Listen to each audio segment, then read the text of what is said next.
Hey everybody, and welcome to another edition of Conversations at the Rock Bar. We are Darrell and Andrea, and tonight it's going to be a little bit different. We're going to be talking with a very close friend of ours who I would say isn't a celebrity, but you might have seen her on TV, right? Yes. Yeah. Yes. Her name is Courtney Erickson, and she's a total badass bartender, which leads me to her drink. Yes. She's a professional, so I have to make her favorite drink, and I'm so glad she gave me an easy one. It's 2 ingredients, and you're going to love it. That's right. So stick around. We're going to make it right now. All right. All right, so tonight at the Rock Bar, we're going to be making Courtney Erickson's favorite drink, which is just 2 ingredients. It is vodka, which her favorite is New Amsterdam. So we're going to be using that tonight. And then Powerade Zero, the blue one. She doesn't like a lot of sugars in her drinks. She likes them very clean, just so she can taste the alcohol. So we're going to be using, this is mixed berry Powerade Zero. No ice, just a glass. So Courtney drinks it. We're going to pour a triple. She likes her vodka. So here we go with the triple.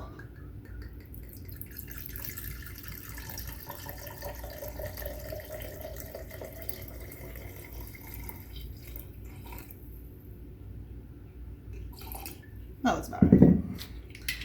All right. It's a lot of vodka. And then we're going to take our Powerade Zero and just fill that up the rest of the way. It's pretty. The Courtney Pour on a vodka and Powerade. Salud.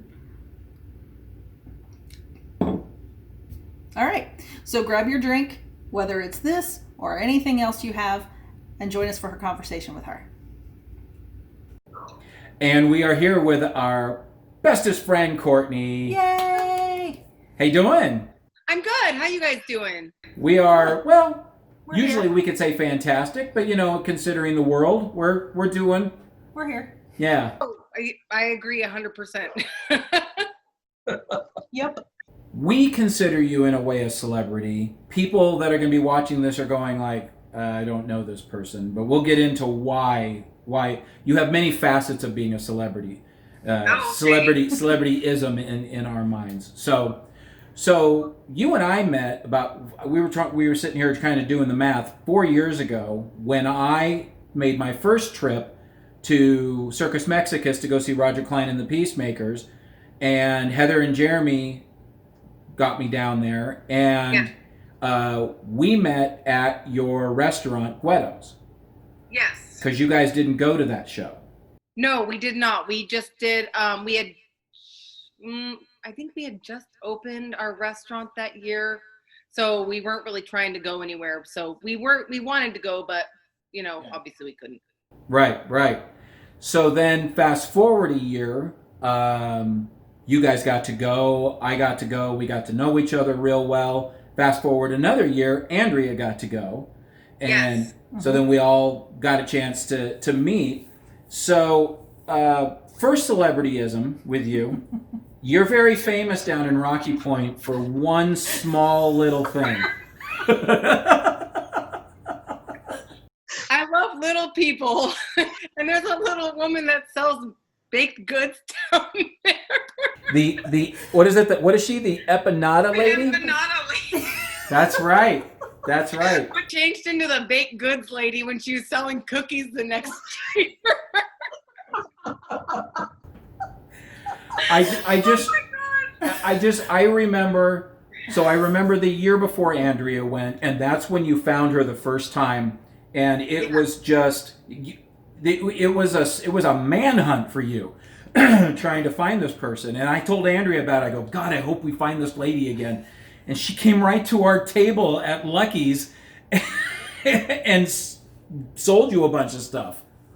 I know. I was like, I don't care how much the baked goods are. I just want a hug and a picture. Well, we're showing those pictures right I now. have a picture readily available. Oh no, we're going to show those pictures. I got those. I took the pictures. I was sitting across from you, and I'm like, get ready.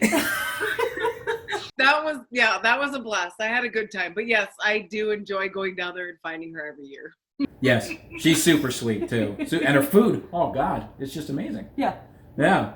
It's probably just bought at Sam's Club and repackaged and sold, but I don't care. It doesn't matter. It doesn't matter. No. So, so we want to ask you a little bit about your bartending experience. How did that come about? Was it before Guedo's? Yes, I've actually been bartending for most of my working career. I started working in restaurants when I think it was 20, my first job, and started off serving and then went into bartending. And then, bartended at a few places for probably 3-4 years each. Fast forward 9 years because I was a stay-at-home mom, but we had opened our restaurant in that time. So I did bartend there, a couple days a week. And then after we closed our restaurant, I wasn't sure what to do. And then I was approached by a friend of ours who was actually a customer at our restaurant, and he offered me a job at Ginger Monkey where I work now. You're kind of like a therapist in a way to a lot of people, right? Especially when they sit there for hours and just keep saying, hit me. What is the craziest thing you've ever heard from a customer or the weirdest situation you've ever been in at the bar? Oh my gosh. And we'll get to the Ginger Monkey in a second. Yeah. Okay. Well, yeah, that was obviously out of this world. So it's not really with a customer, is it? Can I just tell a story about working as a bartender? Yeah, whatever you want. I got to meet Anthony Bourdain. Shut the front door. It was back when I smoked cigarettes, which was over 10 years ago. I got to have beers with him, smoke cigarettes with him. Coolest guy you would ever meet in your entire life. Like that's one thing about, and I know that you guys get to meet some amazing people. I'm like so envious. I'm like, oh my gosh. But, just meeting some people that you are just completely enamored with and just completely take your breath away. It just blew my mind to talk to him. Rest in peace. But, just seeing him in person, I was just in awe. How did that happen? Did he just come into your bar or something? Or no, I worked at Alice Cooperstown in downtown Phoenix, and he came in to do a show we had a 2-foot-long hot dog. So he met with Alice Cooper that night, and then after they filmed their show, he just hung out with us, like the staff outside. And I was just oh my God, I was just so enamored with him. But bartending, I wouldn't say there's like a craziest moment. Some of the things you hear, you obviously see a lot of, you have to have, for a lot of things. But, when going back to like the therapy part of it, it's so cool because it's all about building relationships with people.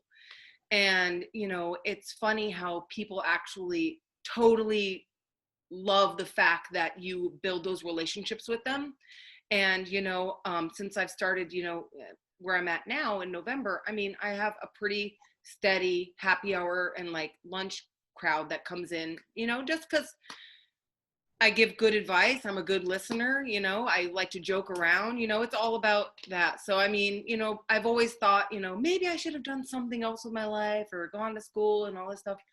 But I realized like I am so happy doing what I do. And it just is, I feel like it's what I was kind of made for. Well, you're such a people person too. When we first met, it's like we had been friends for a decade.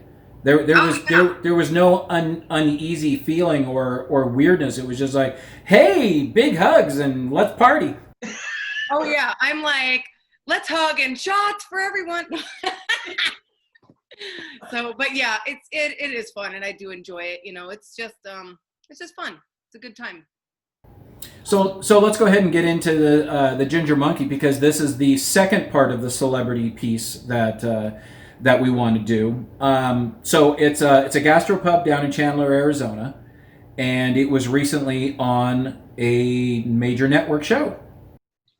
Yep, we were on shortly after, long story short, shortly after I started there in November. We were contacted by the Food Network. I guess the Food Network did some sort of demographic search and saw that Chandler was one of the bigger viewing audiences of the Food Network. So they contacted the city of commerce and asked them, are there some restaurants that aren't necessarily struggling, because we weren't, but just do good things for the community. We feed the homeless, we do all sorts of community events and stuff, that could just use a little facelift. And they were instantly like ginger monkey. So I was interviewed twice by the Food Network, just asking, what do you like about the restaurant? What don't you like? And so when we went through the whole process, we were selected. And March 2nd through 4th, we filmed the show. It was insane. 40 hours in 3 days just was insane. Wow. So we did that. And then our show aired on June 11th. And I can honestly say it was pretty true to our story. So some of the reality of it was a little, like with, chef like not liking the food, and it just felt like some of that was a little like much, but for the most part it was actually pretty true to reality. Did you personally have time with Robert Irvine and get to spend any time with him at all, or? Oh yeah. He was, when you watch those shows, you always wonder how involved is the actual host. In like you're wondering, do they just come in and yell and then leave? But right. He was actually there for a lot of the 3 days. He would come in the morning and he'd stay through like the night. And even the third day after we finished like our grand opening, he and all of the staff stayed and partied with us till 3 o'clock in the morning. Oh my God. Awesome. It was insane. I'm like, man, that guy can like put down some drinks too. Like he just Stella Artois and shots of tequila were like his thing. So it was pretty cool. But he's very exact. He's very like, it's down to, they've had like 17 seasons or something. So they know it's like down to the exact like minute before you open, everything just kind of like snaps into place. But you just kind of got to know that, okay, he wasn't being mean and yelling. He was just, he was kind of militaristic because he knew what he was doing.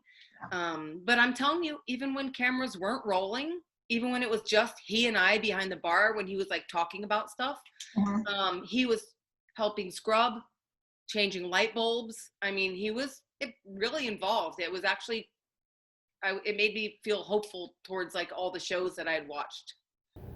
How has it being on the show affected the restaurant, and has anybody come in and because they've seen it? Well, yes, but like you said at the beginning, we're kind of in weird times right now. Yeah. So we filmed the show from the 2nd through the 4th, and then because all the local people knew that we had done the show there because they saw the tents and everything outside, and we had told them we were going to be on the show. We were really busy, and then like St. Patrick's Day, we got shut down. Yeah. So we were closed for 2 months. We did like takeout and stuff, but once we reopened, obviously it was a slow trickle of people coming in. But after our show aired on June 11th, we did get quite a good amount of people coming in, like wondering about the restaurant and like how the experience was. And so it's been good. I actually think it was kind of our saving grace through these like tough times. Yeah. How much? I don't want you to give away like secrets of the show or anything like that, but how, if you can, how much input, or was there any input from the owners on the transition of the restaurant, all the new tables and chairs and the menu pieces and things like that? Was there a collaboration with Chef Irvine, or did he just come in and go, this is what I'm doing, take it or leave it? Well, they the owners knew, like Mo and Jackson, they knew nothing. Oh wow. Okay. They I know that like a designer had come and like looked at some stuff, like trying to figure out what to do.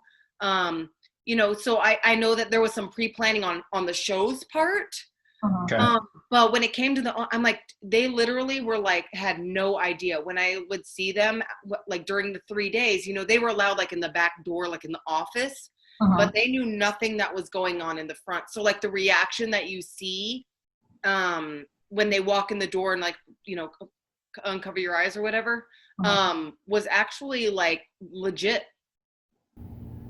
That's great. Amazing. Yeah, that's great to know, because we've watched his show for a long time, and to hear that, I think, makes us a little closer to the show, that it is that true, and it's not, just a whole farce and everything's been pre-planned and they know about it and all that stuff. So I like that. That's cool. Yeah.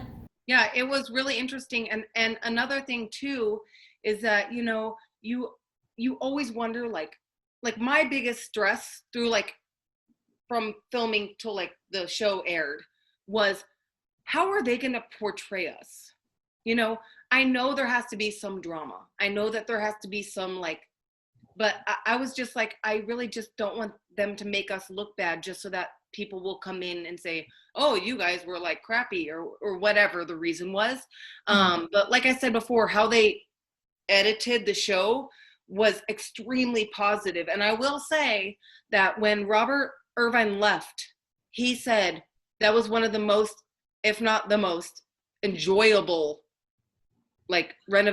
show that he'd done, because everybody was on board, everyone was cooperative, everyone was working hard, everyone was pretty much doing what they were told and like listening and absorbing. And when he left, he actually I went up to say, thank you so much for everything.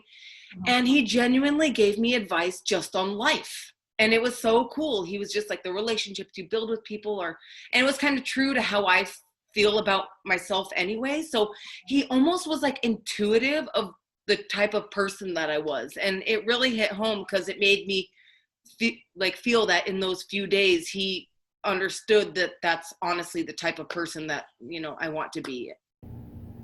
Aw, wow, you made me cry. That was from you. It was amazing. It was definitely and just what I learned and like the advice that he gave us. I mean, you can't buy that from someone that has so much experience, in that industry. Yeah, exactly. So giving advice, is there any advice that you would give anyone that walks into a bar of what not to do to your bartender to piss them off? Oh, girl. Start the list. Don't ever shake your glass, tap your glass. Don't ever just it's just manners, you understand, or just when I look at it this way. If I'm going out to eat or having drinks or whatever I'm doing, whether you go to a bartender or a server or all these things, you have to understand we are human too. We make mistakes. We're busy, we forget things, it's just, and having patience. I mean, when people have no patience and they see that you're trying or you're struggling with something, it's just to go out and give people the same courtesy that you would do, or you would expect. And, it's just, like I said, just common courtesy. I mean, don't snap your fingers. Don't, whistle to get our attention. I mean, it's just, like I said, just because we may or may not ignore you. Oh, did you need something? I'm sorry. I heard snapping and I wasn't sure who I was hearing it from. Right. I feel like everyone should have to work in either food service or some sort of hospitality for at least a year before they get out in the world and do anything else, because that really, you get a foundation of manners and courtesy, and you know how to treat people when you're in those roles. Exactly. And like I said, we're all human. Like if I go out to eat and it's not the best experience, like they forget something or something's off, I always think my first thought is their kid sick? Did they get a flat tire on the way to work? Are they just having one of those days where they're just a little bit behind? Are they having personal troubles? Because I, for one, like my manager has she's been always in shock, because I've been doing this so long. For the most part, I can shut my feelings off when I walk in the door. Like, I'm pretty good. Like, she never really knew when I was upset or something was going on because I'm really good at keeping that in check. But I understand that not everybody's like that, you know? So it's like, you gotta take into account, you know, that we're all human, you know? Yeah. So, but basically that's it. All right. All right, that's a good ending point. Yeah. So we want to thank you for spending time with us tonight. I know this was, I don't know if this was weird or whatever. Like, why do you want to talk to me? But this is going to be great for all of our viewers. We really appreciate it. Just, you know, I literally told my customer that, like my last customer before I left today. I said, "Oh, I have an interview today with a couple of my good friends, you know, about, you know, I'm like, but I'm not sure what's so interesting about my life." And he goes, "Oh, I've known you for like 10 minutes and I can already say there's probably some good things." I was like, "All right, cool. Well, let's do this." So. Oh, but we love you. Yes. Oh, love you too. I can't wait to see you guys. I mean, and hug in person. And, yeah. Yes. All right, Courtney, thank you very much. All right, bye guys. See you next time.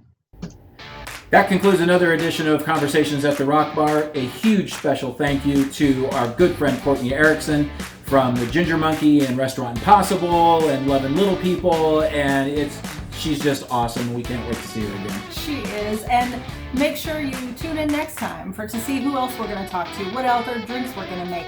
Don't forget to like and subscribe, and we'll see you next week. See ya.